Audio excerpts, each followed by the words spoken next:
Welcome to the weekly update from Contrabass Conversations. I'm your host, Jason Heath, and this show covers what's happening in the world of the bass. Links to everything I talk about are available at contrabassconversations.com/news. I've got a quote of the week for you from National Symphony bassist Ira Gold.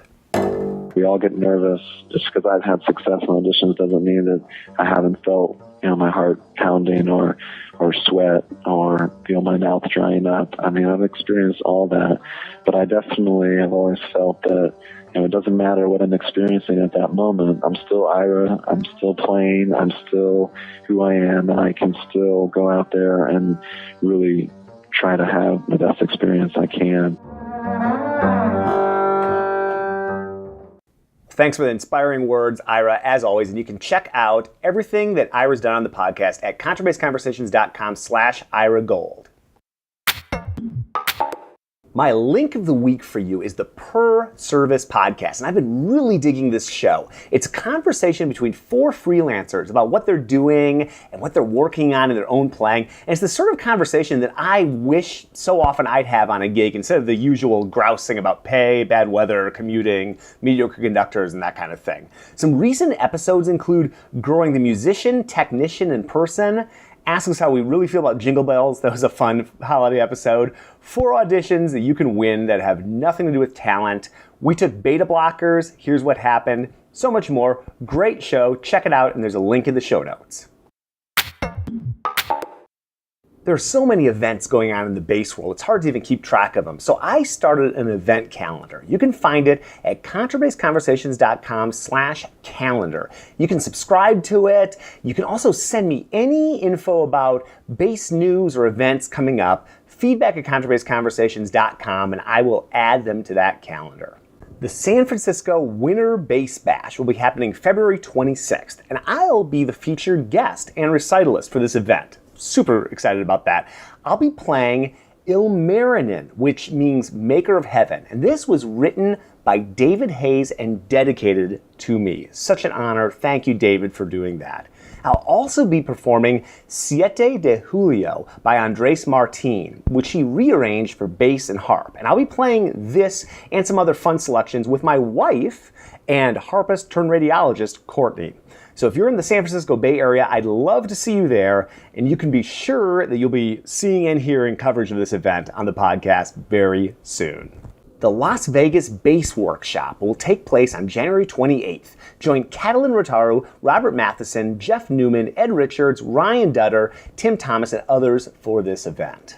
The first ever University of Minnesota Duluth Double Bass Festival will take place February 3rd to 4th. It's going to feature performances, clinics, master classes, and a bass orchestra. And teaching there will be Adam Booker, who's the professor there, and Donovan Stokes, 2 former podcast guests, great guys. Check out the event in the show notes. P. Kellick Waddle's prolific bass output has never yet included a trio for basses, yet that is about to change.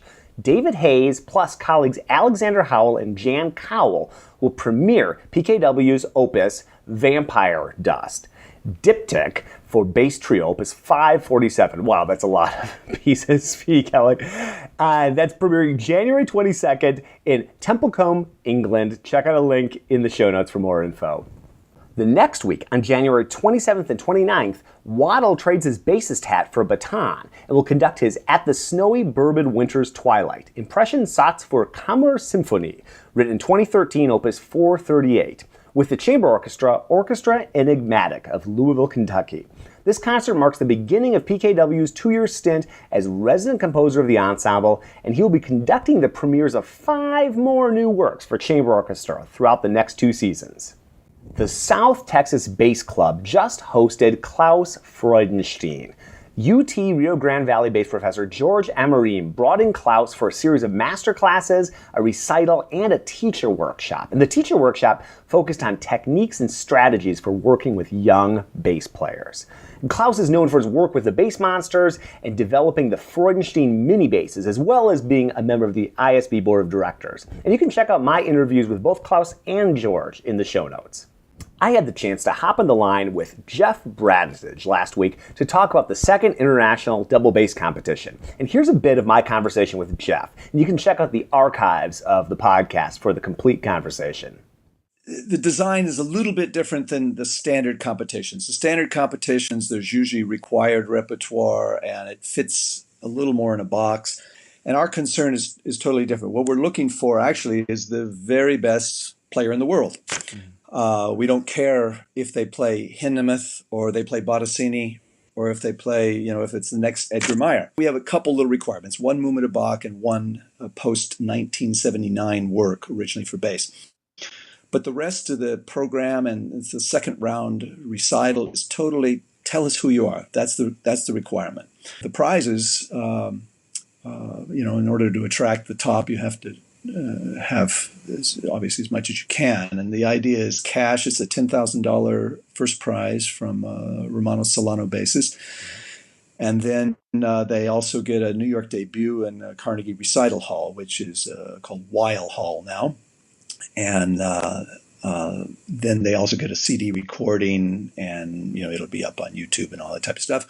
And then we're booking different concerts. And the first winner was Artem Chirkov, the principal of the St. Petersburg, Russia Philharmonic. And he was able to do lots of bass festivals and some different concerts, as well as his New York debut and CD. But we're trying to push it outside of the bass world as well and give these people opportunities to play with orchestras, concertos, and at the same time it promotes the bass as a solo instrument and giving, the more you crack that door wider and wider, which, Gary Carr did for so many years, and it's continuing to open. We're trying to push it further open so more opportunity is available and, of course, better pay and all of that type of thing.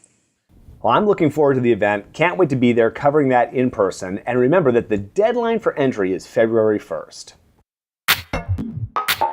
I'd like to take a moment and give a shout out to the sponsors, D'Addario Strings, let you know about their Helicore strings, which are multi-stranded steel core strings. They're designed, engineered, and crafted at the D'Addario String Factory in New York, and you can get them in orchestral, hybrid, pizzicato, and solo sets.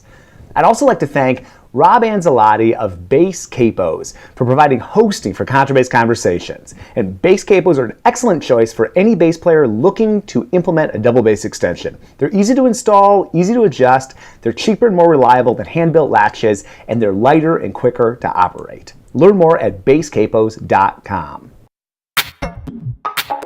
My book recommendation for the week is Make It by Emilio Guardino. Make It is an actionable career guide specifically tailored for conservatory-trained musicians. It covers mindset, college, networking, gigs, managing money, and other practical topics. It's a quick and easy read. It's filled with great advice you can implement. So if you're looking for a pick-me-up at the beginning of this new year, this is a perfect read. There's a link in the show notes, and you can also check out Emilio in the archives of the podcast. Well, thank you, as always, for all the great feedback. I appreciate it so much. And you can reach out to me at feedback@contrabassconversations.com to get in touch. And I'd especially like to thank folks for writing in and offering their appreciation of the Double Bass Quotes book that I just put out last week. This book features quotes from past Contrabass Conversations guests, and you can find it at contrabassconversations.com/quotes.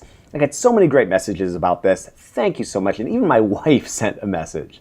Thank you also to Bill Conaway, Raymond Duray, Brian Crane, Kurt Maroki, Darren Glenn Cook, Andrew Hitz, Debbie Exner, and all the other people who wrote in this week to say hi and offer up suggestions for the show, guest ideas, that kind of thing. I love it. Thank you. Keep them coming, please. And thank you also to the folks who've left iTunes reviews for the podcast. I really appreciate this, and if you'd like to put out a review for the podcast or the app, I have links to all of that for the iTunes store and the Android store and the Kindle store. That's all at contrabassconversations.com/support.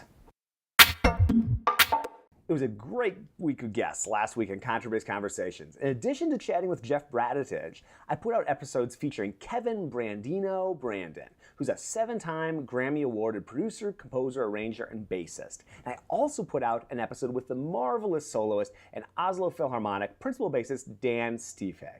If you haven't checked them out yet, you can find them both in the archives. And that's going to do it for the weekly update. Thank you so much for following along. I appreciate it so much, and we will be back again soon for more life at the low end of the spectrum.